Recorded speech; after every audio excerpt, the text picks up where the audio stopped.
ভালোবাসার ক্ষেত্রে যখন উঁচু ও নিচু এই জাত ভেদাভেদ একটা বড় বিষয় হয়ে দাঁড়ায়, তখনই আমরা সমাজে থাকা কিছু উঁচু শ্রেণীর মানুষের নিষ্ঠুর আচরণ দেখতে পাই।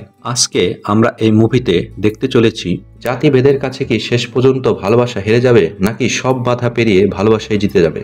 বলছিলাম সম্প্রতি মুক্তি পাওয়া হিন্দি মুভির কাহিনী ধারাক 2 এর কথা। গল্পের শুরুতে আমরা একটি প্রেমিক ও প্রেমিকাকে দেখতে পাই, যেখানে তারা হাসি খুশিভাবে কিছুটা সময় কাটাচ্ছিল। এর কিছুক্ষণ পরেই মেয়েটি সেখান থেকে চলে যায়। ঠিক তারপরই সেখানে একজন কুরিয়ার ডেলিভারি ম্যান আসে এবং ছেলেটিকে বলে, আপনাদের একটি পার্সেল ছিল। ছেলেটি কিছুক্ষণ অবাক হয়ে ভাবে সে তো কোনো পার্সেল অর্ডার করেনি। তখনই সে ঠিক বলে ওঠে হয়তো তার গার্লফ্রেন্ড এটা অর্ডার করেছিল। তো সে আর কিছু না ভেবে সাথে সাথে পেমেন্ট করে দেয়। কিন্তু ডেলিভারি ম্যানটি সেখান থেকে চলে না গিয়ে কিছুক্ষণ আড়ালে লুকিয়ে থাকে। কিছু সময় পর ছেলেটি যখন ব্যালকনিতে যায়, ঠিক তখনই কুরিয়ার ম্যানটি তাকে ছাদ থেকে ধাক্কা দিয়ে ফেলে দেয়। এখানে এই ছেলেটির মৃত্যুর পেছনে জাতিভেদই মূলত দায়ী ছিল। এই বিষয়টি আমরা আর কিছুক্ষণ পরেই ভালোভাবে বুঝতে পারবো। এরপর আমরা দেখতে পাই মুভির হিরো নীলেশকে, যে তার বন্ধুদেরকে নিয়ে কোথাও একটা যাচ্ছে। কিছু সময় পর দেখা যায় তারা সব বন্ধুরা মিলে একটি বিয়ের অনুষ্ঠানে ঢোল বাজাচ্ছে। আসলে তাদের একটি ব্যান্ড পার্টির গ্রুপ রয়েছে। বিয়ের অনুষ্ঠানে বিধি নামের একটি মেয়ে নীলেশের কাছ থেকে তার ফোন নাম্বারটা চায়, কারণ কিছুদিন পরই তার বোনের বিয়ে হওয়ার কথা, আর সে তাকে সেখানে ঢোল বাজানোর জন্য ইনভাইট করতে চায়। এরপরের দৃশ্যে আমরা দেখতে পাই নীলেশ ন্যাশনাল ইউনিভার্সিটি অব লতে ভর্তি পরীক্ষা দিতে যাচ্ছে। প্রিন্সিপাল তাকে প্রশ্ন করে, তুমি তো কোটাতে ভর্তি হচ্ছ, 2 দিন পর তুমি কি পড়াশোনা বাদ দিয়ে আন্দোলন করবে আর রাজনীতিতে ঢুকে যাবে? তখন নীলেশ বলে, আমার একদম এরকম ইচ্ছে নেই, আমি লয়ার হওয়ার জন্যই পড়াশোনা করতে চাই। এতে প্রিন্সিপাল খুশি হয়। তার পরিবারে তার মা খুশি হলেও কিন্তু তার বাবা এতে খুশি হয় না। এর পরের দিন কলেজে নীলের সাথে আবার দেখা হয় বিধির। বিধি ছিল নীলের ক্লাসমেট। সেদিন ছিল ক্লাসের প্রথম দিন। একে একে সবাই সবার পরিচয় দিতে থাকে, কিন্তু যখন নীলের পালা আসে তখন নীল তার সার নেমে বিএলবি বলে। আসলে নীল ছিল অনেক নিচু জাতির। নীলের পাশের বেঞ্চে বসা ছেলেটির সাথে নীলের একটা ভালো বন্ধুত্বপূর্ণ সম্পর্ক গড়ে ওঠে, কারণ ওই ছেলেটি জাতপাত নিয়ে এত বিচার করতো না। ক্লাস শেষে যখন নীলকে কিছু ছেলে র্যাগিং করতে আসে, তখন শেখর নামের একটি ছেলে তাকে বাঁচায়। শেখর রাজনীতির সাথে জড়িত। সে চায় না জাতিভেদের কারণে কোনো ছাত্রের উপর অন্যায় হোক। নীল ইংরেজিতে খুবই দুর্বল ছিল, তাই সে প্রফেসরের কাছে অনুরোধ করে যেন তাকে হিন্দিতে পড়ানো হয়, আর এতে প্রফেসরও রাজি হয়ে যায়। এরপর প্রফেসর ক্লাসে একটি প্রশ্ন করেন, একটি গুহায় 5 জন লোক আটকা পড়েছিল, আর রেস্কিউ টিম তাদের 10 দিনের আগে বের করতে পারবে না। তখন তাদের মধ্যে একজন প্রস্তাব দেয় তাদের মধ্যে কোনো একজনকে খেয়ে ফেললে বাকিরা বেঁচে থাকতে পারবে। তখন লটারি করে দেখা যায় প্রস্তাবদাতার নামই উঠে আসে। 4 জন মিলে তাকে খেয়ে নেয়। পরে তাদের উদ্ধার করা হলে এই 4 জনের বিরুদ্ধে মামলা হয়। প্রফেসর বলেন, তোমরা বলো তারা ঠিক করেছে কি?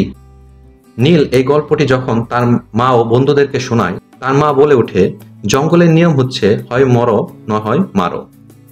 এদিকে নীল আর বিধির মধ্যে আস্তে আস্তে একটা ভালো বন্ধুত্বপূর্ণ সম্পর্ক গড়ে ওঠে, আর মাঝে মাঝে তারা বাইরে ঘুরতেও যায়।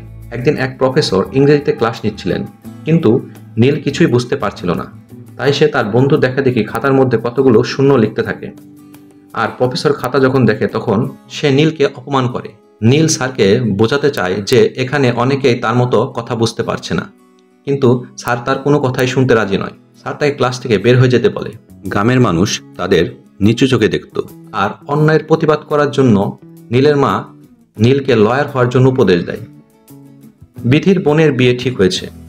বিধির এক কাজিন রনি বিধির ক্লাসমেট। যখন বিধি বিয়েতে নীলকে নিমন্ত্রণ করতে চায়, তখন রনি বিধিকে তাকে নিমন্ত্রণ করতে বাধা দেয়, কারণ নীল ছিল নিচু জাতের, আর সে চাইতো না বিধি নীলের সাথে সময় কাটাক। এরপর বিধি নীলকে বিয়ের কার্ড দিয়ে নিমন্ত্রণ করে আসে। এরপর নীলকে আমরা বিধির বোনের বিয়ের অনুষ্ঠানে আনন্দ ফুর্তি করতে দেখি, যা কিনা তার মা বাবা ও রনির অপছন্দ ছিল। তাই রনি ও তার কয়েকজন বন্ধু মিলে নীলকে মারতে শুরু করে এবং শেষ পর্যায়ে রনি নীলের গায়ের উপর প্রস্রাব করে দেয়। এই ঘটনার পরে নীল বিধির সাথে পুরোপুরি যোগাযোগ বন্ধ করে দেয়। অবশেষে বিধি নীলের বাড়িতে চলে যায় এবং জানতে চায় সে কেন তাকে এড়িয়ে চলছে। তখন নীল বিধিকে বলে সে যে পরিবেশে বাস করছে তারা অনেক নিম্ন শ্রেণীর কাজ করে থাকে, এবং সে আরও বলে যে তোমার পরিবেশ এবং আমার পরিবেশ সম্পূর্ণ ভিন্ন। তখন বিধি বলে, আমার কাছে এগুলো কোনো বিষয় নয়, আমি শুধু তোমাকে ভালোবাসি। কিন্তু নীল তাকে তাও দূরে সরিয়ে দেয়। এরপরের দৃশ্যে আমরা দেখতে পাই যে একটি কেস স্টাডির আয়োজন করা হয়েছে, সেখানে রনি বিচারক সেজেছিল। তখন নীল ও বিধির মধ্যে তর্ক শুরু হয়, আর রনি এতে রেগে গিয়ে নীলকে অপমান করে, আর নীল রনিকে আঘাত করে। একথা প্রিন্সিপালের কানে গেলে প্রিন্সিপাল নীলকে বলে, যদি তোমার বাবাকে নিয়ে না আসো তাহলে তোমাকে সাসপেন্ড করা হবে। নীল একজনকে নকল বাবা সাজিয়ে নিয়ে আসে এবং সেই নকল লোকটি প্রিন্সিপালের সামনে নীলকে শাসন করে, যা দেখে প্রিন্সিপাল তার সাসপেনশন ক্যান্সেল করে দেয়। পরের দিন নীল আগে গিয়ে রনির সিট দখল করে বসে পড়ে। রনির বন্ধুরা তাকে উঠে দিতে চাইলেও সে কোনো মতে সেখান থেকে উঠতে চায় না। রনি দেখতে পায় নীল তার সিটে বসে আছে, তাই দেখে রনি নীলের সাথে ঝগড়া শুরু করে দেয়। আর ঝগড়ার এক পর্যায়ে সে বলে, বিয়েতে যে তোকে মার দিয়েছিলাম তা মনে হয় কম হয়েছিল। বিধি পাশে ছিল, সে এই কথাটা শুনে ফেলে। বাসায় গিয়ে বিধি রনির সাথে ঝগড়া বাঁধিয়ে দেয়। সে জানতে চায় সে নীলের সাথে কি করেছে, কিন্তু রনি বিধিকে এ ব্যাপারে কোনো কিছু বলে না। বিধি আরও রেগে যায়। সেদিন রাতে নীল কোথাও হেঁটে যাচ্ছিল, আর কয়েকজন লোক তার পিছু নেয় এবং তাকে মেরে ফেলার চেষ্টা করে, কিন্তু শঙ্কর নামের একজন লোক তাকে বাঁচিয়ে নেয়। এরপর আমরা দেখতে পাই শঙ্কর ও নীলকে একসাথে বসে কোনো একটা জায়গায় চা খেতে। চা খাওয়ার এক পর্যায়ে যখন শঙ্কর জানতে পারে নীল নিচু জাতির, তখন শঙ্কর চা না খেয়ে সেখানে চা রেখে চলে যায়। এরপরের দিন আমরা দেখতে পাই যে রনি কলেজের সবার সামনে নীলের মুখে কাদামাটি ছুড়ে দিয়েছে। তখন বিধি রেগে গিয়ে রনির সাথে ঝগড়া বাঁধিয়ে দেয়, আর রনি রেগে গিয়ে বিধিকে মারতে এগিয়ে যায়।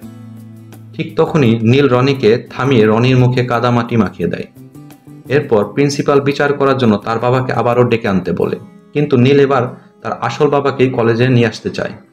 এখানে আমরা জানতে পারি যে নীলের বাবা মেয়েদের পোশাক পরে বাইরে নাচ গান করে, আর এজন্যই নীল তার বাবাকে নিয়ে আসতে লজ্জাবোধ করে। নীল তার বাবাকে প্রিন্সিপাল রুমে নিয়ে আসলো। প্রিন্সিপাল নীলকে বলে, যদি কখনো এমন পরিস্থিতি আসে যে তোমাকে লড়াই করতে হবে নয়তো মরতে হবে, তখন তুমি লড়াইকেই বেছে নেবে। কলেজ থেকে বের হওয়ার পর রনি ও তার বন্ধুরা নীলের বাবাকে অপমান করে, এজন্য প্রিন্সিপাল রনিকে কিছুদিনের জন্য সাসপেন্ড করে দেয়। পরের দিন কলেজে গিয়ে নীল জানতে পারে শেখর আত্মহত্যা করেছে। সে যে প্রতিবাদ আন্দোলন করছিল তার জন্য প্রিন্সিপাল তাকে সাসপেন্ড করে দেয়, আর এজন্যই শেখর আত্মহত্যা করে। কিন্তু নীল ভাবে তাকে হয়তো মেরে ফেলা হয়েছে। এরপরের দৃশ্যে আমরা শঙ্কর সাথে নীলকে বাইরে কোথাও বাইকে করে যেতে দেখি। কিছুক্ষণ পরে শঙ্কর নীলের উপর আক্রমণ করে, আর নীল অজ্ঞান হয়ে যায়। সে নীলকে রেল লাইনের সাথে বেঁধে রাখে আর ট্রেন আসার অপেক্ষা করে, কিন্তু নীল জ্ঞান ফিরে পায় এবং রেল লাইন থেকে কোনো মতে সরে যায়। শঙ্কর যখন দেখতে পায় নীল বেঁচে আছে, তখন শঙ্কর নীলের উপর মারাত্মকভাবে আক্রমণ করে, আর নীল বাঁচার তাগিদে শঙ্করের উপর আক্রমণ করে। এখানে আমরা জানতে পারি শঙ্কর একজন কন্ট্রাক্ট কিলার ছিল, কিন্তু সে নিম্নজাতের লোক হলে তাদের ফ্রিতেই মেরে ফেলত, আর এজন্য সে কোনো পারিশ্রমিক নিত না। তাদের মধ্যে যখন ঝগড়া চলছিল, পাশেই নীল রনিকে দেখতে পায়। নীল রনির পিছু করে। নীল বুঝতে পারে রনি আমাকে মারার জন্য লোক ভাড়া করেছে। নীল রনির উপর মারাত্মকভাবে আক্রমণ করে। একসময় বিধির বাবা মা বাড়ি থেকে বেরিয়ে আসে। বিধি জানতে চায় নীল এমন কেন করেছে। তখন নীল বিধিকে বলে, তুমি তোমার বাবাকে জিজ্ঞেস করো সে বিয়ের দিন আমার সাথে কি করেছিল। বিধি যখন শুনতে পায় যে এই কাজের সাথে বিধির বাবাও জড়িত ছিল, তখন বিধি অনেক কষ্ট পায়। নীল বিধির বাবাকে বলে, আমরা নিচু জাত নই, আপনাদের চিন্তা ভাবনাই নিচু। আর এদিকে আমরা দেখতে পাই শঙ্কর নীলকে না মারতে পেরে ব্যর্থ হওয়ার কারণে সে নিজে আত্মহত্যা করার জন্য ট্রেন লাইনে চলে যায়। এর কিছুদিন পরেই নীল, রনি ও বিধিকে আমরা একসাথে দেখতে পাই। রনির সাথে নীলের একটা বন্ধুত্বপূর্ণ সম্পর্ক গড়ে ওঠে, আর যা দেখে বিধিও খুশি। হয়তো বিধির পরিবারের মনোভাবে কিছুটা পরিবর্তন হয়েছে, হয়তো তারা জাতি ভেদাভেদ বাদ দিয়ে ভালোবাসাকেই বেছে নিয়েছে। আর এভাবেই আমরা গল্পের একটি সুন্দর সমাপ্তি দেখতে পাই।